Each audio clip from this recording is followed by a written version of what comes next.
I just want to sit on GDP. For people who aren't in the market, who aren't economists, who are turning on the television to look at this GDP print, can you briefly explain the GDP arithmetic and why what we've seen on the trade side is making this number look worse than maybe the economy actually is?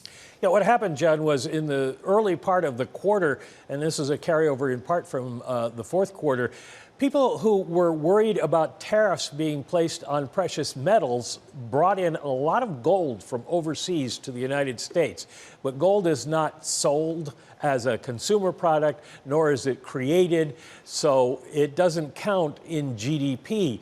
But the inventory, the trade numbers do count in GDP. They subtracted a lot from gross domestic product because of that gold. So the BEA has taken gold out of the calculation. Now, it was imported, so it has to show up somewhere, and it does look like we're finally seeing imports that were also pulled ahead, like the consumer goods last month, show up in inventory. So overall, we get this 0.3% decline, but the real final sales to domestic purchasers up 2.3%, down from what we had seen, but it isn't a complete collapse. However, I must say, politically, people are going to see the headline that says the U.S. economy contracted in the first quarter, and that could have implications certainly these days far beyond just Wall Street.